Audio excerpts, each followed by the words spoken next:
by everyone. I hope you can accept that, and apologies for that. I'm sure you'd prefer that we did it in Spanish, but of course I speak perfect Spanish. It's Paul who doesn't speak any, so otherwise we could. Just an interruption, sorry. Sorry. Sí, tenemos traducción simultánea, ¿correcto? Si le Sí, dices es español. correcto. En la parte de subtítulos, ya ustedes podrán ver los subtítulos traducidos al español. Perfecto. Y rápidamente les explico, son los 50 minutos continuos para la presentación y dejaremos 10 minutos al final para preguntas. Si desean también ir acumulando sus preguntas en el chat, les agradecemos, las vayan escribiendo y al final les daremos lectura en el mismo orden. Muchas gracias a todos. We are ready to start. Yes. Okay, my name is Matt. I work in WFA. I have a couple of roles there. My title is Global Media and Measurement Director, and I'm here to solve problems and support my members who are 150 of the 150 corporate members and 60 National Advertiser Association members. And what I'll talk to you a bit about today with Paul is Halo, which is something which has emerged from the desires and wants of our corporate and National Advertiser Association members who are both variously looking for an improvement in cross-media measurement. And that is why we've built Halo, which is an open source software framework for any measurement company or JIC to implement in their market. And it's a high quality methodology which we feel meets the needs of advertisers, solves a problem, and provides a degree of consistency around the world, which we feel is needed in today's global media measurement industry. So Paul and I are going to share this presentation. I am the lead on Halo, but I'm not the technical expert, and I'm bringing Paul in to answer any of your more technical questions. Paul is a consultant who does a bunch of stuff in the industry, and one of them is supporting the Halo initiative at the moment. So let us have a look at this presentation. The background then is this one, which you may have seen when we last spoke together 12 months ago. And this is a pretty straightforward slide. It spells out what the advertisers have asked for from cross-media measurement. Eight things, and these are not esoteric, nor are they surprising, really. But they are probably quite ambitious when you think about it. So advertisers are looking for consistent and continuous, like always-on cross-media measurement. So they can log into a system, and maybe many of you in this room will feel the same way. Log into a system to see what yesterday's deduplicated reach was. That should be something that does not require tags, ideally. Should be full life cycle. That is to say that we should be able to measure not just post-campaign reach, but future. We should be able to plan what our cross-media measurement looks like as well. Advertisers ideally would have intra-campaign optimization tools, which enable them to look at where frequency is building up and then move their investments around. They should be comprehensive, and this should go without saying, really, but it's worth dwelling on a little bit because we often think about cross-media video, but many advertisers don't necessarily have that same lens. Some do, but others want to go beyond just video, and they want to understand how their campaigns are building reach across the full selection of formats and channels they're active across. That might include social media channels and others besides. So video is a sensible place to be, but many advertisers are looking for a broader view than that one. Full funnel. So we talk a lot about reach and frequency. Right? That feels like a logical start point for cross-media measurement. But most advertisers, and again, this won't be lost on you in this room. Most advertisers I talk to, they want cross-media measurement more than ever. They want cross-media measurement for reach and frequency, but they also want outcomes as well. So they want to see measurement throughout the funnel. reach and frequency at the top of the funnel and outcomes, whatever they might be, more of a bottom of the funnel mechanism. Naturally, everyone in the industry wants these tools to be fair and objective, to be private, which is critical when you're talking about the kind of measurement that we think we need to deliver upon cross-media measurement. Data. We need to ensure this data is treated appropriately with the appropriate level of privacy protection. These cross-media measurement tools would not necessarily need to be trusted and transparent, especially if this is something to be set up at an industry level. Needs to be trusted. Trust is everything, isn't it? How do we deliver trust? Through various ways. Audit is one. There are others, but we need to trust these tools. And we need to measure advertising. Of course, we're advertisers. We need to measure advertising, but we should measure content too. And that's obviously going to be really important for some of the sell-side partners who are also they're part of the equation of delivering cross-media measurement because they need to be measured. And many of them want their content measured alongside the advertising that they make available to advertisers. So this has been our North Star or moonshot, as we sometimes call it. And it was these needs that gave birth to Halo. And I've been presiding across Halo now for 6 or 7 years, and I'll let Paul do some of the more technical explanations, I think is where we're going next. But Halo has emerged as a bridge from these principles and delivers something which can meet these principles whilst being a technical framework, which is more practical, can actually get this stuff here into market with a practical technological framework. But before we go there, it's worth just dwelling on the different methodological choices we have in the cross-media measurement space. And this is really apposite because there's another SIM out there. It's called the Coalition for Innovative Media Measurement. And WFA and SIM, have teamed up on a report, which is a strategic review of cross-media measurement in Europe. And this report is going to be published quite soon. And as part of that report, we talk extensively about the different choices there are in the cross-media measurement space, because there are choices, right? There are different ways to go to market. And frankly, the different approaches confer different advantages and disadvantages, actually.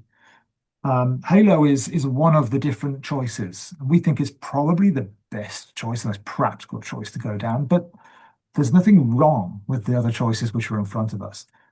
Paul, why don't you introduce yourself and talk a bit about the choices, right? Because you're perfectly placed to do this, because you, as well as supporting me on Halo, Paul is also supporting the project that I'm working on with SIM in the strategic review. And so he's very well positioned to talk about both projects. So Paul, why don't you just come in and expand a bit about the choices within each of the different methodological options that we might take forward. Certainly. Why don't you just click all the way through so I have them all up? Thank you. Good afternoon. Yes, or good morning.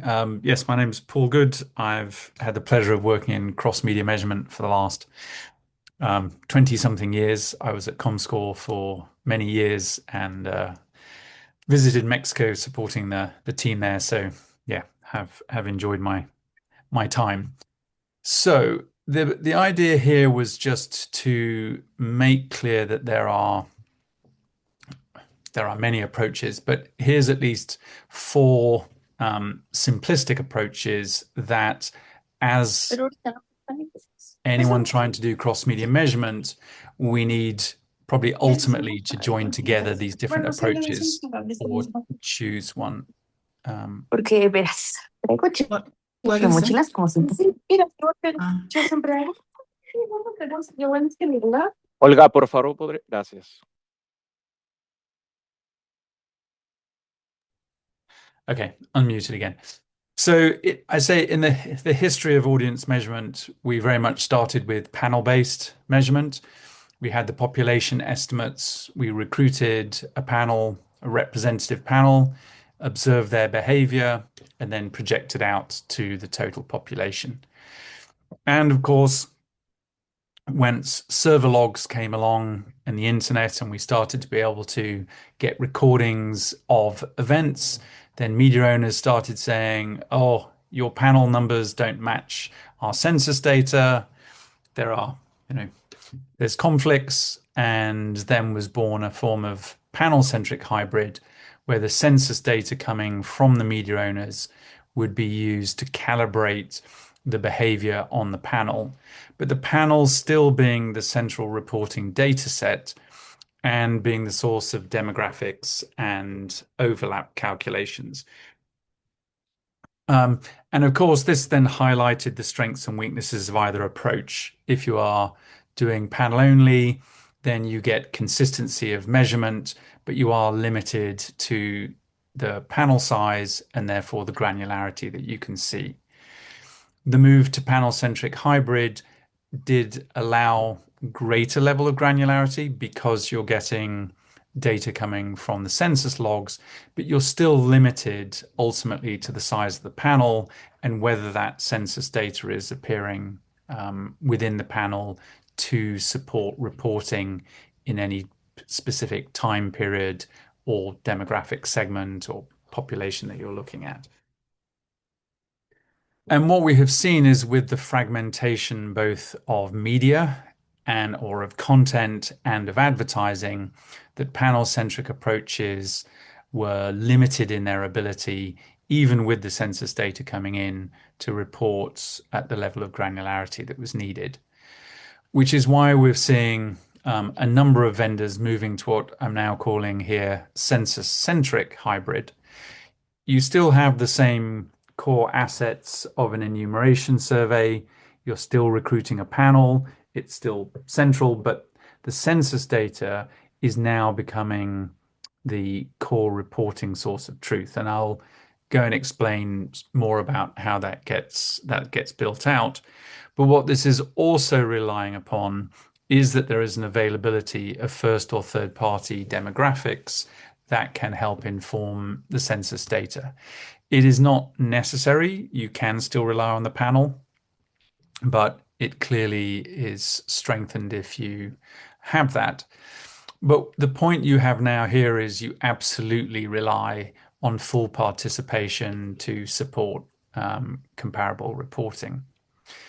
There is also census-only measurement that people have been doing where maybe you don't have a panel, you might have some pop-up survey to assign some form of demographics, but you are lacking the ability to use the panel to confirm that the census data is all valid and handle the personification.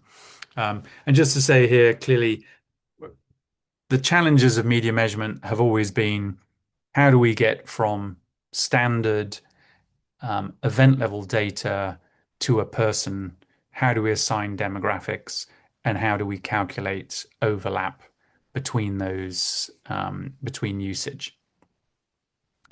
Now, I think it's important to say when you're doing cross-media measurements, it is not that you are just going to be using a single methodology.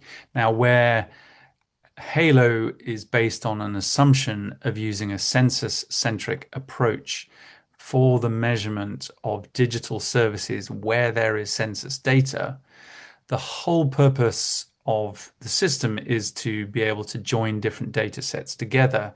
So it does support integrating panel-only data or even panel-centric hybrid data in a consistent manner.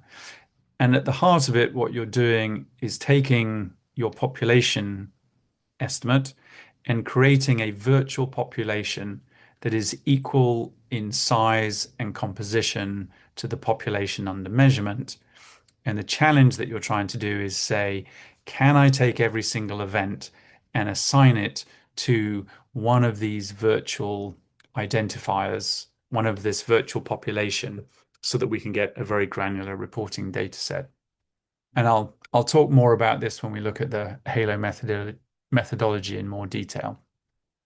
But I think it's worth just taking a step back here to say, when you're looking at a measurement service, and as Matt said, we've run this survey of all the different cross-media measurement services or measurement services running in Europe. And so this was the the lens that we were using to interrogate the different services. And first asking, okay, what is the purpose of this service? What are the use cases that this service is supposed to support? Is it doing reach and frequency? Is it being used for media planning? Is it supposed to support outcomes, etc.? What sort of use case? And how much is it actually being used and adopted in the market? And the next question was, what is the coverage of this coming? Is this just looking at TV data from broadcasters? Has it got streaming data in? Has it got social? Has it got content and ads and all the device types that are being supported? So trying to understand the full coverage.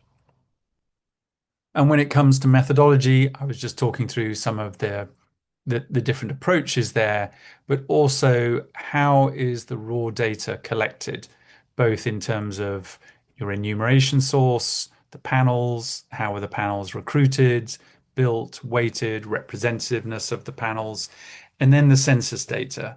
Is that data being collected through a common tag? Is this coming from server logs? Are you collecting data from set-top boxes or smart TVs? And how is that data collected, normalized? How are events constructed? And how are you producing a comparable set of data inputs into a measurement methodology? And then we've got the personification models, which is really whether it's either your panel only, your panel-centric hybrid, or your census-centric hybrid. And again, addressing those three key questions. How do I go from a device identifier to an actual person? How do I assign demographics? And how do I calculate overlap between media and people watching a same device? Then we're also understanding what are the measurement standards that service is being run against, and what are the regulations. Apologies for the letters here. Well, you're probably aware of GDPR since Europe did.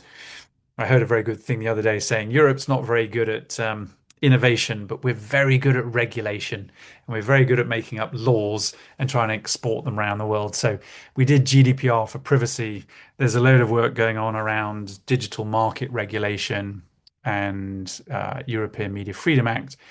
The reason they're quite interesting for yourselves is that they are forcing transparency and data access obligations onto global platforms, and we'll see whether that rolls out. But the measurement standards here also, how are you defining the metrics, the exposure metrics? Are you taking all impressions, 2 seconds, or different definitions of what your a measurement impact is? And then looking at what is the verifiability of the data. Is the service being transparent about its limitations, its confidence intervals, the stability over time? And is there a robust audit structure in place, both on the inputs, validation of the methodology, and the production and ongoing operations of the data? And then finally, we were looking at cost structure, governance, ownership, funding, etc., because clearly being able for all parties to trust the data, it's how would you handle resolution, conflict, change control, because any methodology update is likely to have winners and losers, and therefore there needs to be a method to discuss and explain the choices that are being made. Okay, so moving on to so we've got a couple of ways of describing the Halo methodology with some different diagrams. We were sent some questions, some methodology questions in the run-up here, which aren't directly addressed in the slides, but I will look to answer those as well. So this slide is first looking at what we are looking to do where we have the census data. So again, we've got this virtual population, and we may well be just taking TV data coming from an existing source that's running from a TV panel that's personified, that's already person level data, and this can get assigned to this virtual population that we want to address. But what we're talking about here is how do we deal with the census level data that you may receive from a media owner or one of the global platforms.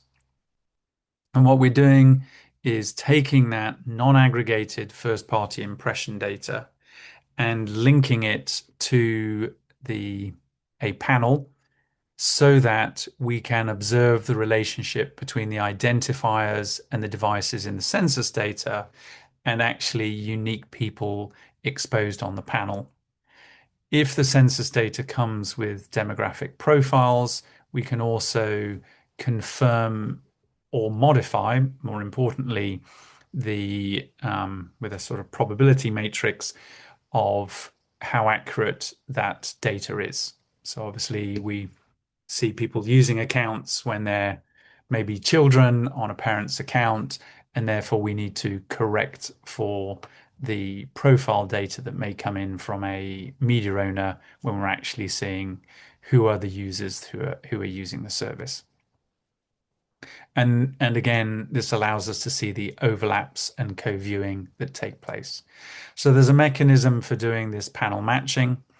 And as a result of that panel match, we can then train a model that can get applied back onto the census data on a daily basis, ongoing, to assign each event to one of the virtual populations that has been created to represent all the users in the market. So the training of the model is something that happens up front, and you may use a month or 2 months worth of data to train that model. Once that model has been trained, and these models are unique for each media owner, or more specifically for each ID space of that media owner, and then this model can be applied to the census data coming in on a daily basis and assign it into this virtual population. What we're then looking to do is how do you take data from different media owners, combine it together in a privacy preserving manner, because obviously here now we've not only got the first party usage data, but we also have the profile data coming in, and the data set is materially larger. And therefore, if you are querying this, and especially with the rise of AI agents on the user interface, we need to ensure that there is no risk of re-identification. And that's where a lot of the magic that sits in the middle is defined to allow the data sets from different media owners to be combined without the risk of re-identification. So that's what's happening. And that's really what the core Halo code is designed to do.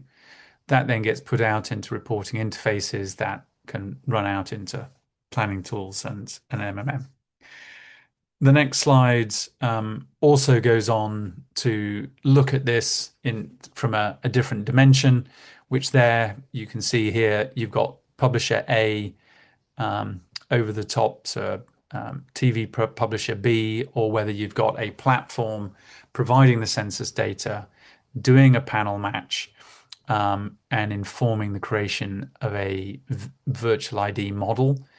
And then on the next slide, that model can then get applied to the impression logs that come from the digital publisher or the TV panel assets that then are running that vid model, and they are then labeling the data. And that these large encrypted data, well, so then they label the data. Then when a query comes in from a measurement user who wants to understand what has happened, that's you can then query this massive database. You generate something called a sketch, which is then joined together in a manner that prevents access to the underlying data set, and that then becomes the reach and frequency report. And I think the critical point to make here, and I think Matt's going to go and talk about this afterwards, is that the Halo itself is a very tightly defined set of software components that are dependent on the choices that are made in the local market. And actually, Matt will talk about this in more detail. So let me just make sure I answer some of the questions that were raised earlier.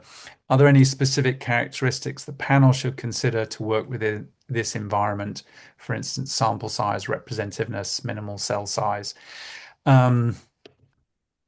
Yes, obviously the bigger the better, but especially when we're trying to have single source data sets, this becomes very expensive, which is why we are looking to train the data on more than just a day's exposure, where we can look at a month's worth of usage. The critical thing is around consent, because you are needing to get permission, especially when you're working with the global platforms, get consent to match non-aggregated data to an individual panelist, and you need to ensure that the panel consent mechanisms are sufficient to satisfy the demands of the media owner. In terms of probabilistic sampling or random, again, this is up to the market to determine how much money and time you wish to spend in the panel. Clearly, there is a trade-off between the size of the panel and the recruitment method. And I think we're likely to see, in fact, we're already starting to see in France them looking to blend a, in quotes, high quality, high touch recruited panel with a larger, more convenience panel to blend the size and the underlying recruiting methodology. Paul, I apologize for the interruption. Just wanted No, to not say at all. some of the questions that you're addressing have came from the SIM staff and also from our associates. So I'm just telling the audience that you will be inserted there the answers to the questions. Otherwise, they're going to miss or waiting for that part. No, but that some of them are addressed there. So thank you very much for that. And Matt, I think that you had a question or a comment or. No, I dropped my pen on the keyboard. Okay. Sorry. Okay. So the next question was what approach Halo uses to fuse big data with panels or other sources. Well, hopefully I addressed that when it came to true census level data. However, when it comes to things like set-top box data or smart TV data, strictly speaking, that data is not census. It is a sample of users because it rarely covers the whole population. Halo has no opinion on how that data is personified. Certainly in the US market, this is work that ComScore does to produce a person level data set that is then integrated into the Halo framework. So where in the UK, they're using a panel only approach to do TV measurement.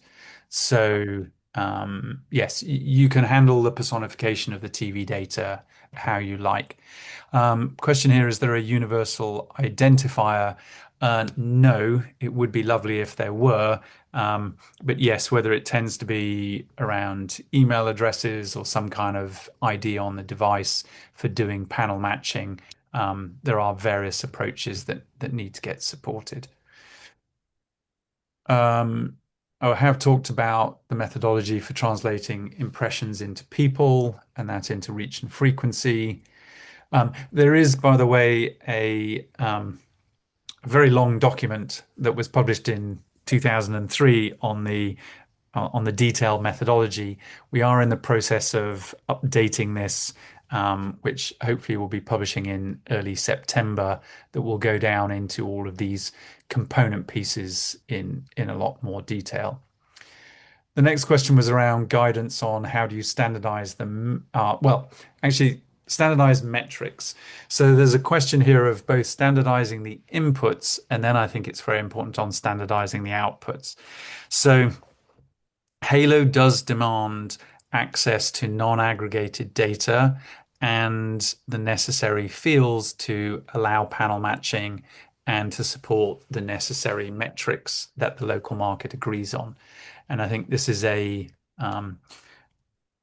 key point of the event level data. So I can just draw a distinction here between if you have a stream and saying one individual watched this stream for 10 minutes, as opposed to the underlying data that went into constructing that single viewing statement. In other words, the start, stop, pausing that went in.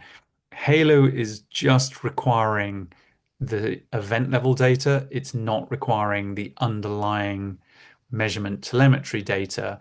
And that then raises questions about auditing and how that is constructed.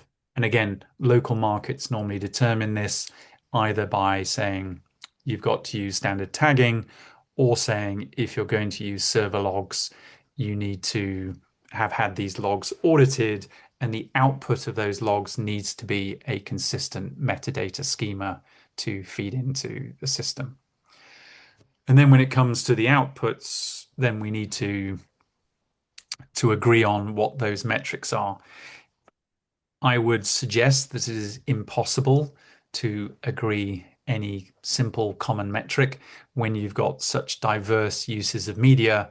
And even the MRC 2-second rule, I think it is a metric, but it certainly shouldn't be used as the only one. If you're a TV station, you will think that 2 seconds is far too short.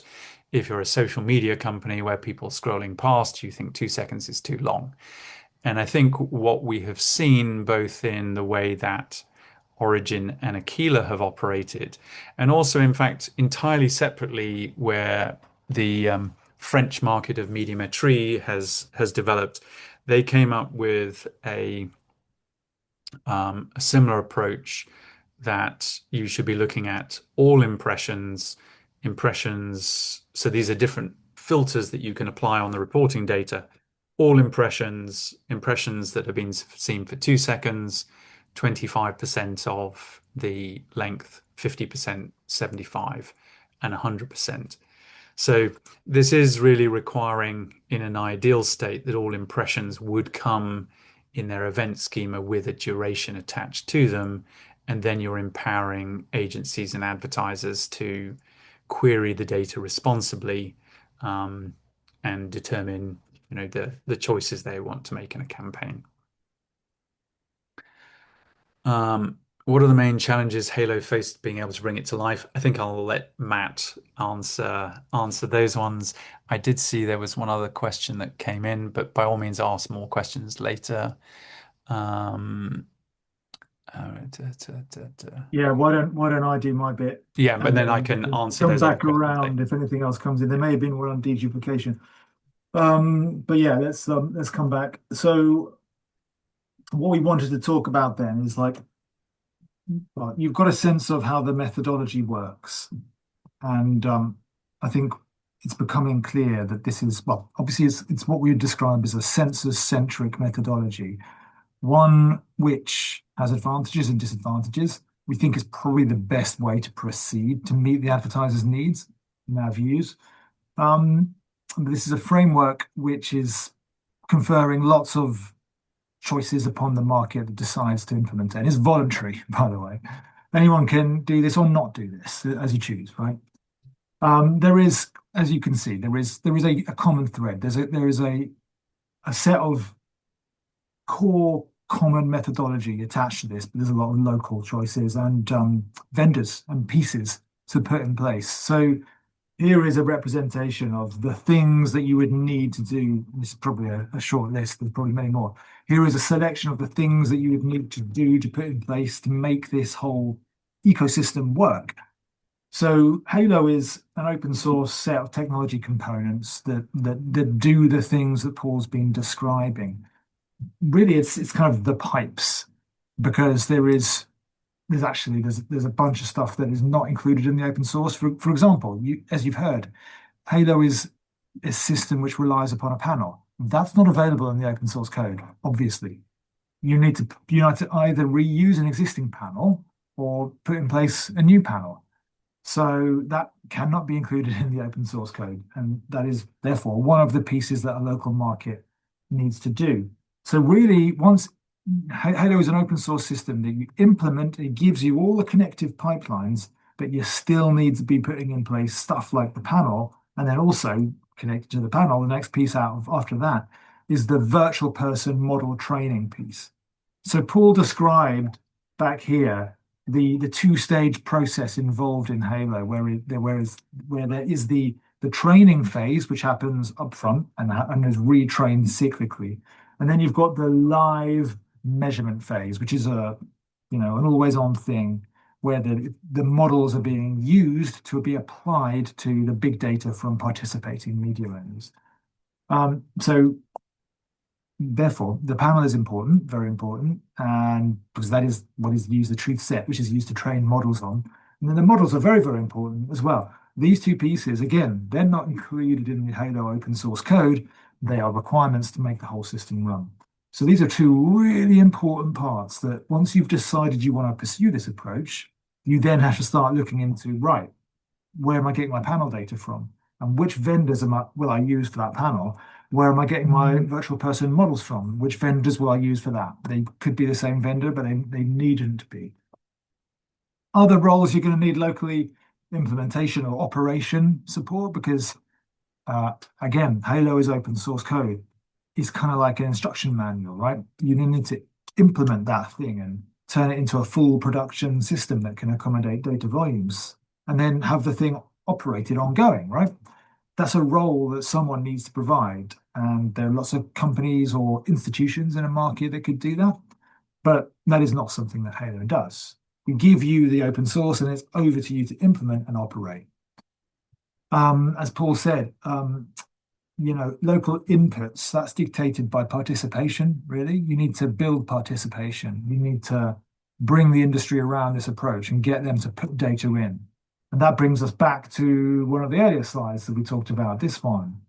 So the advantages of any sensor-centric approach, which Halo is one of, is that you are given highly scaled and granular data, really comprehensive.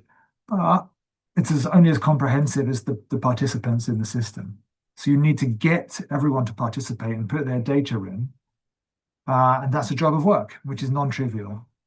But it's a local job of work because we are not here. Again, we are providing the open source code. What we're not providing is participation. That's something you need to drum up locally. Equally, local metrics and reporting, there are decisions that need to be made locally as to how you're defining impressions. And as Paul says, we think it makes most sense to be using a range of impression standards that come out of the back of this thing.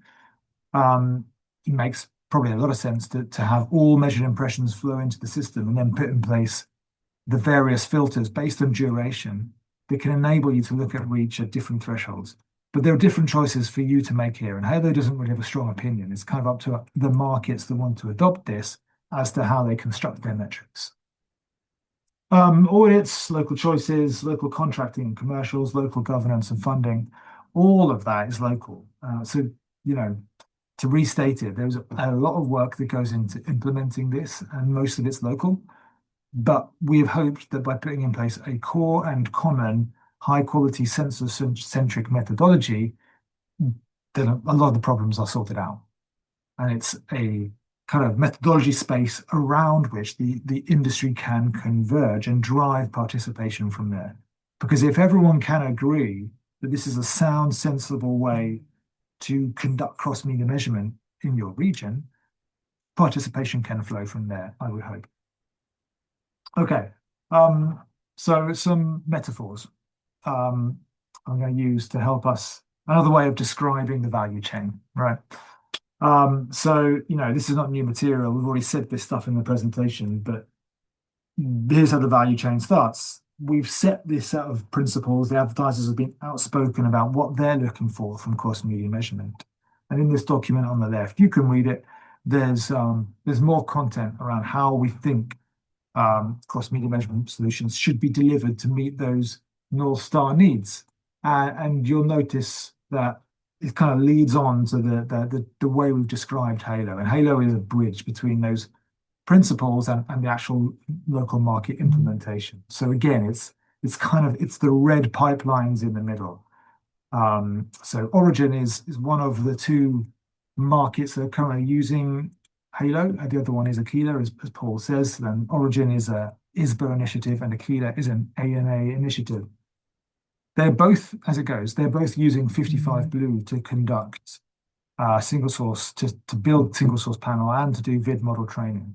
And both Origin and Aquila are also both using Accenture to do Halo code productionization and operation. But you can choose your vendor. Again, it's up to you and your market, who you choose. And it's up to you to enlist the advertisers to come and use it, and to enlist the media owners to input data into it. So you can change all of this stuff. I've only changed the logo at the top, but actually the advertisers could all look different. The panel vendor could look different, and the participants could all look different. So it could be that Ipsos provides panels and virtual person model training in market 3. It could be that in market 3, Google participate and Meta don't, or Meta do and Google don't. It could be that Mars uses the system and Diageo doesn't, and so on and so forth. You get the picture. There's lots of flex there. Another way of describing it, here's the metaphor I like to use. Halo is the high quality chassis or engine, which all markets have, and it is up to the market to build the whole automobile around that. And we all know well how successful having a common chassis has been for the automotive industry, and I think the same approach can work well within the software industry. So that's the approach we've been going down, and Origin and Aquila are having some success. So here is, I'll pop back to those slides. But here's where Origin are up to. They've been in business a while.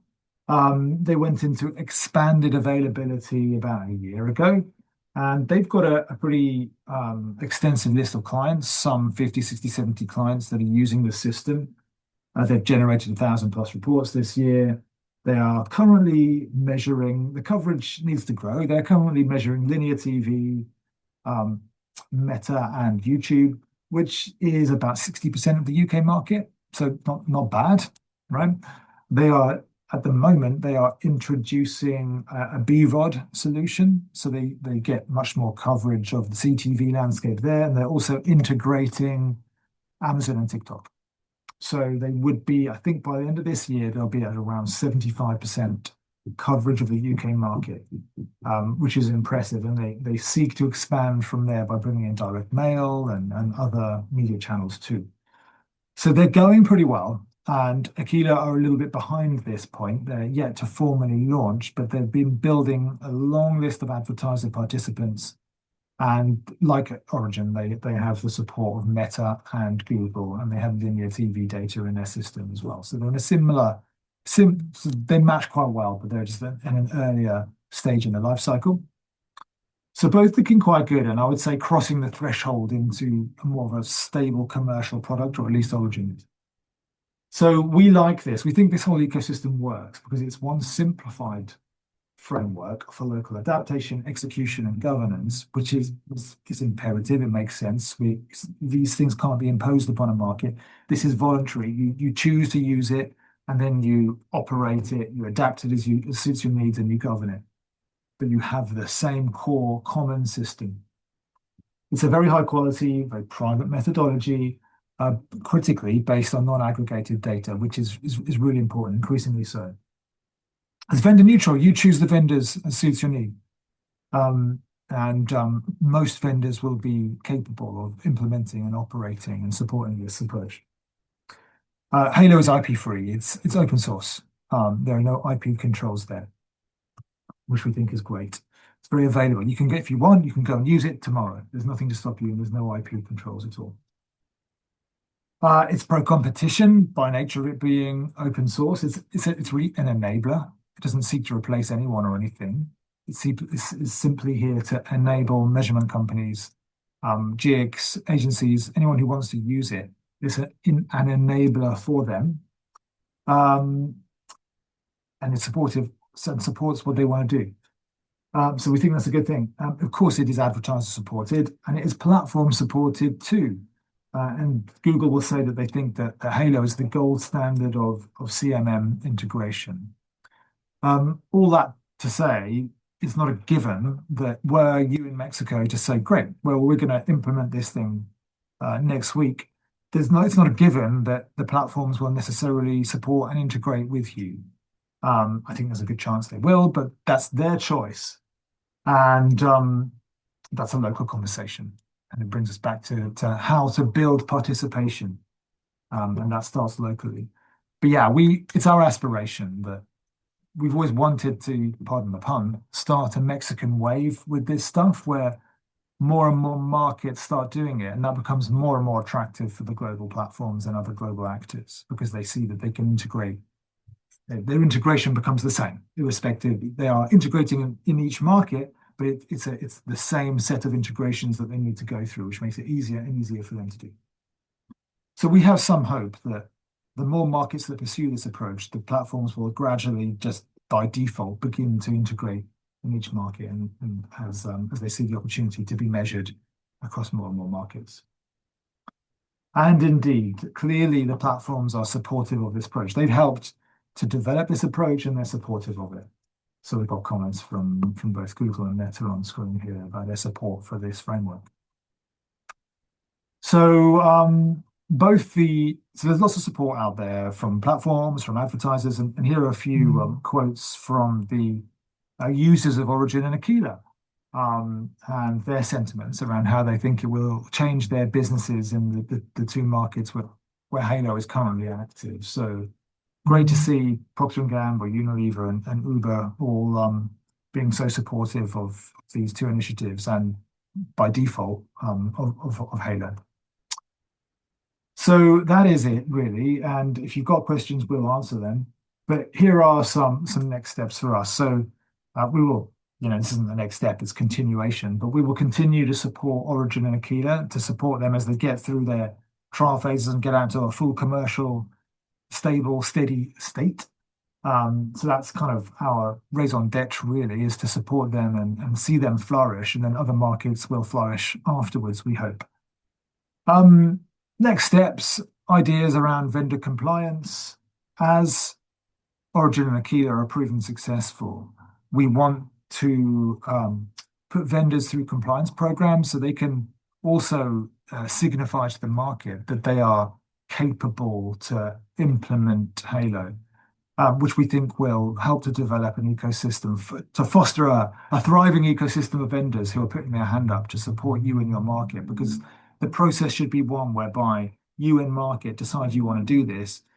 You look at it comprehensively, you interrogate the methodology, you decide it can work for your market, you build participation and excitement around it, and then later on you will conduct, I suppose, you would conduct tenders to invite vendors to come and operate parts of the system, to be the panel operators, the vid model trainers, and just to operate the system ongoing.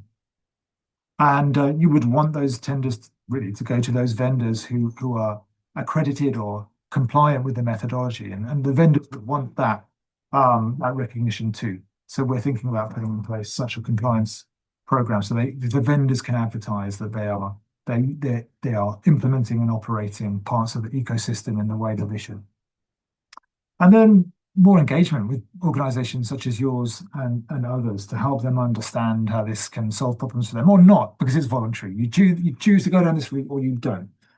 We think this is a good way to go. We think this solves problems for global and local advertisers. We think it solves problems for national advertiser associations. We think it solves problems for broadcasters and for platforms. We think everyone can benefit from this kind of cross-media measurement, actually. So we want to talk more to the industry about how it can be to their advantage and how they can use it. So that's the sort of roadshow that we're on. So we're happy to be here to talk to you guys as we are to talking to other markets too. And that is all I have. So I'm happy to answer any questions that may not have come up. Cool. Yeah, there's some additional questions. I see there's some more that have come up. There were some some more technical ones, which technical Great. that I will take. Yeah. One of the question was, how is the training set of vids defined and how is the trainer set built? So just running through this again, we're using the enumeration or universe estimates in the market to create this virtual population. So think that there is a virtual ID that has been created for each person in the country. And what we're looking to do is, if there is census data coming in, that we're making a decision of, okay, this one impression of this ad to this one device needs to get assigned to one of the X million virtual IDs that there are. And that's what the virtual model is helping determine. So that's the kind of the level of granularity.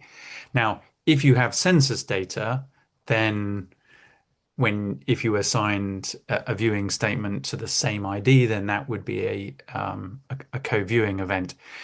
But if you're assigning the same event to two different viewers, the question is, if you don't have the census data and you have a traditional panel data set, which is maybe 10,000 respondents, then you're having to assign those 10,000 respondents across your multiple million data set. So whether this is really a form of fusion, and you have the limitations that, depending on what each panelist is due to represent, you're going to have multiple virtual IDs taking the same viewing statements.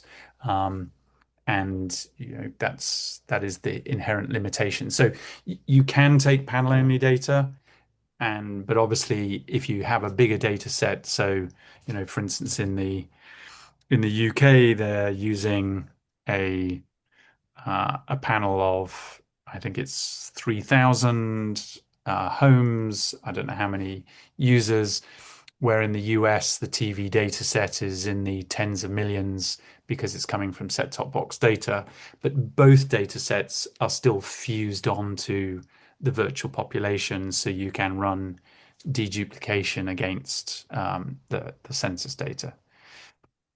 In terms of how the data is built, then an individual media owner would provide as much census data as they can, whether this is on ad campaigns or viewing statements, depending on if you're training ads or content. That is getting matched to the panel.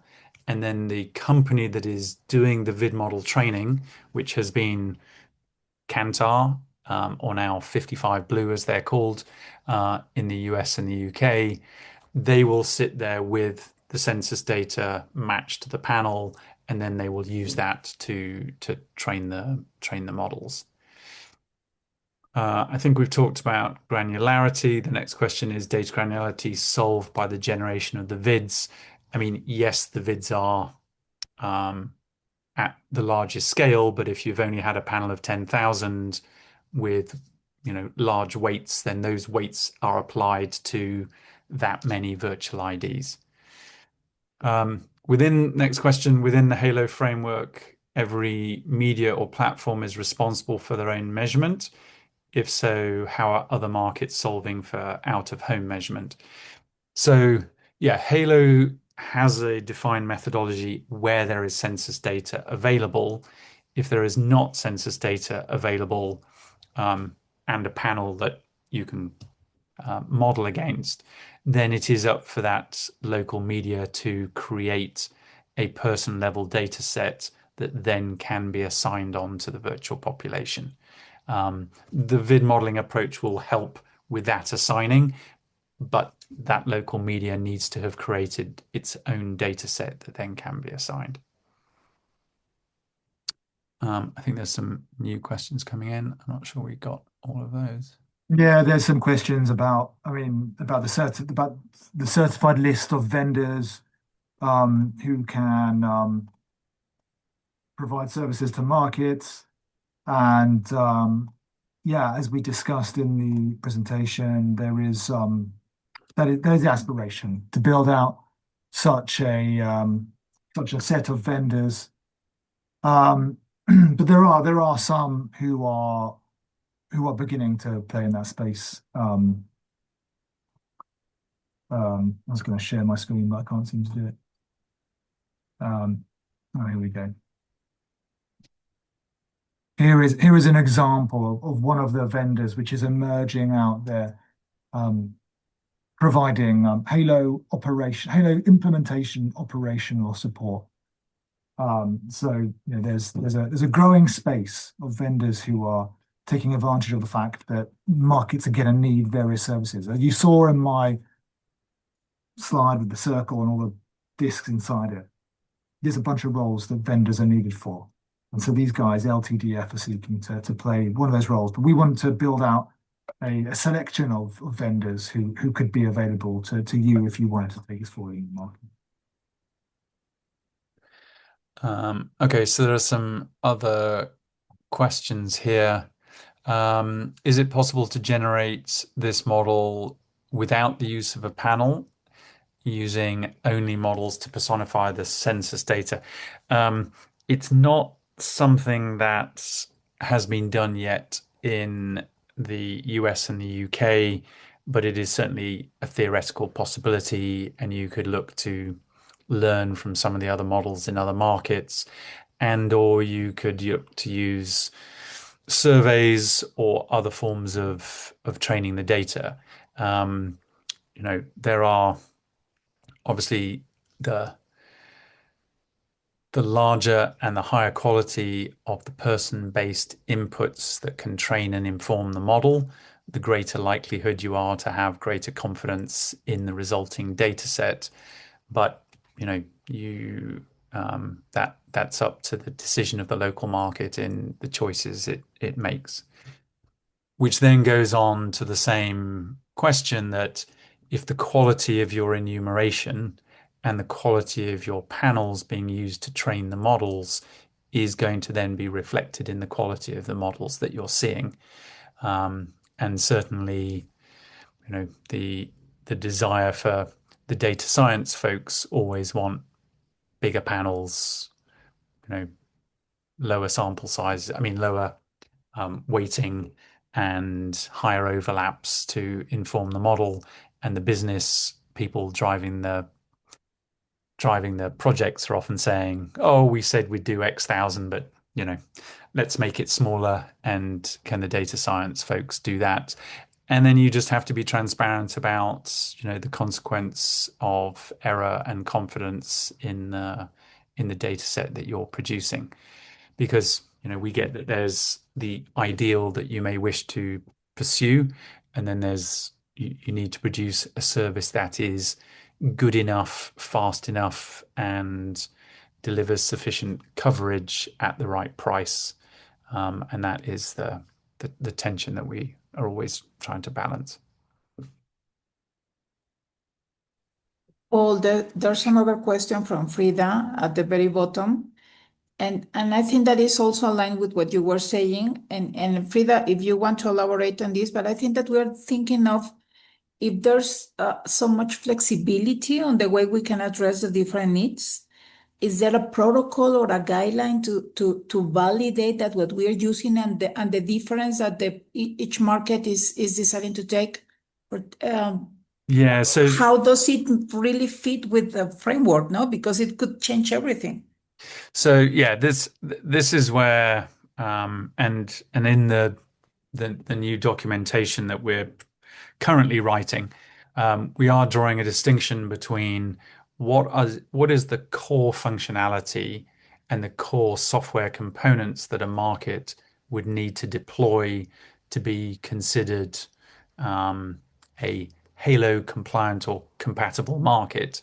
And a lot of this is around ensuring, especially if you want the inputs from the global platforms, that the necessary data privacy and security is in place to prevent any re-identification, and that there is the necessary consents and stuff in place that the data is going to be secure. And I think this isn't just the global platforms. Over the last 5-6 years, we've seen significant investment by media owners around the world in their own first-party data. And if that data has been used just to calibrate a panel for panel-centric reporting, the risk of re-identification is low. If you're creating a data set that is as large as the population, then there is a higher risk of re-identification, and the halo components will protect that risk. So that is the sort of mandatory side on a processing point of view. And then there is a document called the local specification, which shows here are all the variances, here are all the choices that a local market needs to make. And yes, you're absolutely right to say if the quality of the personification inputs is lower, then the resulting quality of the outputs is going to be lower. I don't think we have at this time set any thresholds of that, but I know that there's going to be a debate because, certainly within the European context, there are small markets that do not, that do not have great funds and are saying, is there a lower cost solution to do this? Can we use either smaller panels or surveys or other ways to generate the models? So I think there's more work to be done on that. Bruno has another question. Thanks, Ale. Paul, Matt, I just want to thank you for your time and for your thoughtful explanation. At least for me, it has been really, really interesting. I have maybe a complex question for you. It's more about human relationships, let's say like that. How are you actually influencing the industry to move from a centralized approach to a decentralized approach? I mean, historically, media measurement has been centralized, right? So how are you actually creating or causing this pivoting to a decentralized approach? I think that's the, at least in my mind, before all the methodology issues or decisions or trade-offs, at least the main challenge is for everyone to be watching or going towards the same direction. Okay, this is a very good question because, and yes, I'll take my understanding of the word decentralized. The original concept of the Halo architecture was truly decentralized in that it allowed media owners to hold their event level data within inside their firewall. They would just do the panel match, so they would share the census data to enable a link to the panel. It would be double blind, so they wouldn't know who their census data was matched with, but they were applying the models themselves on their own data set. The latest version of Halo that is being released and developed is moving to a centralized model in that the media owners will be putting their non-aggregated data into what's called a trusted execution environment. So a TEE for anyone that's aware of this, which basically means a hardware controlled server where you can guarantee that the code that is going to be used to process the underlying data has been locked down and can be reviewed by all parties so that you can trust that the data will only be used for the purposes that it has been defined. This move to TE will significantly reduce the operational costs. And actually, I saw that there was a question here about hosting and costs. The original model was very secure and distributed, but it was relatively slow and expensive to operate. The move to this new model is both lower cost, faster, and significantly, given the oversight of JICs, especially in the European market, where they want to see the data in a centralized location, where the JIC or their appointed measurement vendor can operate that effectively data clean room with a controlled environment, this is being seen as a much more attractive approach. Now, that still doesn't address the question of, are the inputs into this centralized processing acceptable? And that's where there's a whole debate around audits. I don't know if this is what you meant by decentralized, but that is an evolution of the system which is trying to address the cost and complexity. And I would say, if anyone has come across the cost numbers that have sometimes been circulated around the implementation in the UK and the US, I think because I'll be delicate to say this, because those markets are large and they're also quite political, it ended up that Origin and Aquila had to fund everything themselves. I think there are many other markets where there are existing assets, panel assets, enumeration, processing capabilities, where if you are building off the back of existing assets, then this is open source code that you can deploy locally. And if you're building off those assets, the cost of deployment should be many times lower than what it costs to stand up a entirely new operation in the US or UK. That being said, they proved that the methodology works, but I don't think it's important, as Matt was stressing, to separate the commercial and governance implementation model from actually what Halo is, which is a set of robust open source code to support the ingest of census event level data from the global platforms and allow panel data for other media to be used and joined into a common virtual population so that you can then query all the data. So it's the kernel of a service. And I have heard criticism that some people go, this is terrible. When I go and look at what the code is in GitHub, it's not a full measurement service, but I know many people from measurement companies and JICs going, fantastic. We don't want a complete measurement service. We just need these components. We already know how to run panels, handle enumeration, handle reporting.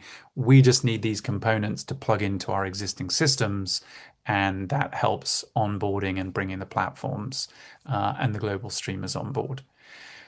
But there's still work to be done. And on that front, Paul, you just wanted to add that the SIM has been working on an open source code that we call the code of interoperability. And we haven't shared that with Matt, and we would love to share that with you. But the idea is to establish that code, open source code, as a standard for the industry.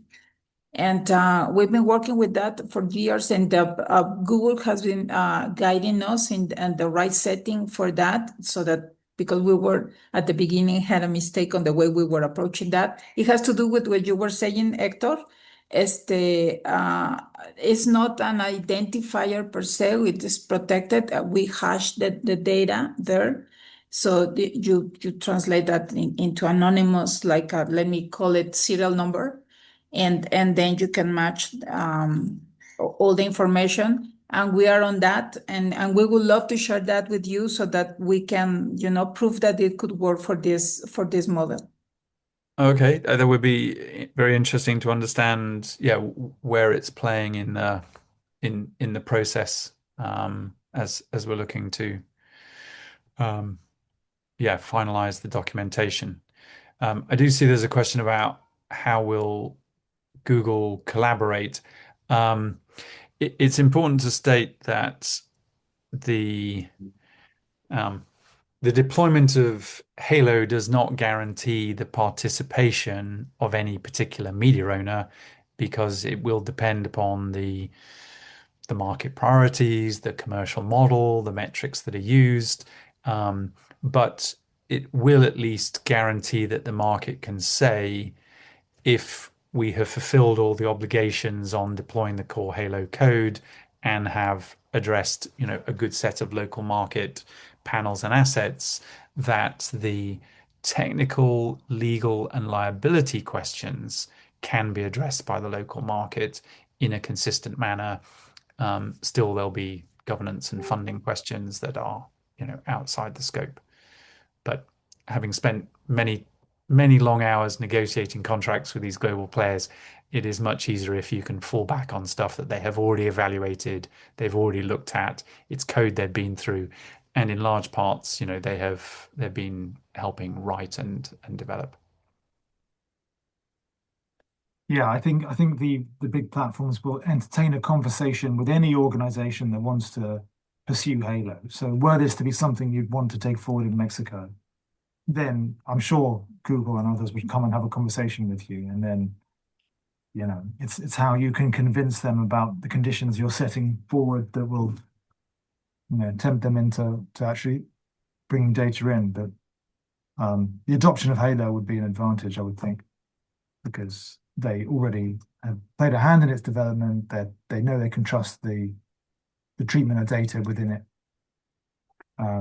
So yeah, it's And gonna be I a think thing. it's not often that I recommend watching European regulation, but I think there is some interesting stuff that is happening in Europe right now on its regulation and this is strictly outside the scope of Halo, but it determines exactly the inputs that would go into Halo, which is, can we get agreement on what non-aggregated data means? What are the purposes that data can get used for? And what are the audit obligations that are going to get placed on platforms and media owners to share that data, that we can trust that it is a comparable input, so that a local broadcaster who's often been primary in funding the research can trust that the data coming in is truly comparable. And I think as we hopefully see some progress on these input standards and audit frameworks, that I would expect that Halo would look to evolve some of the capability within this trusted execution environment to support some of the audit requirements of being able to query the underlying data set. Thank you. A question in this same area of getting the industry players to participate. Have you had any luck, or has there any initiative to bring in the walled gardens to participate in this? As in, any Yeah. chance of approaching or including the Netflixes, etc. of the world? Oh, you mean the streaming companies? Because Yeah. who do we mean by walled gardens? So Yeah, no, Google like, right. Do you mean the Netflixes, the Disneys of this world? Is that who you mean? yes. Yeah, because Google and Meta have been more willing to share information, share data of audiences and numbers, but all of the streamers are like black boxes Yeah. at this point. It's a good question. Yeah, I mean, Amazon are participating in the Origin and the Aquila programs, or they're about to integrate. And there is work kicking off, actually, interestingly, through SIM, the other SIM, CIMM, because indeed, the Netflixes, the Disneys, the Paramounts, Amazon Primes, these organizations are looking for more consistency on the way that data inputs flow into measurement systems. So we're working on a new project, actually, and Paul keeps on popping up. So Paul's going to be helping on that project as well, where we seek to try to help these streaming companies to try and find some alignment, primarily in Europe, as to how there can be common input data established into various jigs in Europe. And maybe Halo can be part of the solution there. Yeah, it's the pressing problem that as you get fragmentation going on, some of these players saying we just can't have different implementations and different inputs into all these different European markets. Can we please have some kind of standardization? So we'll see if we can find a happy a happy baseline. And I think it's important to say that the standards that people are looking to create are not that everyone must use Halo. It is to say that there are standards of input quality and verifying the creation of that census data, and that the audit frameworks are consistent. And you could choose, just as you can meet the Halo, the WFA North Star with different methodologies, you don't have to use Halo. You could also comply with these input standards and audit frameworks without using Halo. What we're just saying is Halo is a set of reference code that has solved a lot of privacy, technical and operational issues that you could choose to deploy as part of your measurement solution if you want. And if you want to build it yourself and do it from scratch, feel free. But there's a lot of good work that's gone in here, so it's some useful code and components. It's open source. You can look at it and adapt it to your local environment.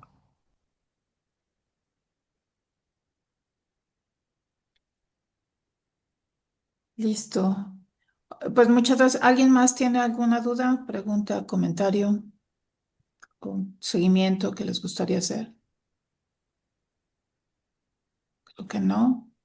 Entonces, I think that at this point we would be, concluding our session, and we really appreciate and thank you, Matt and Paul, for the time and for the extensive explanation. We really thank you for that, really.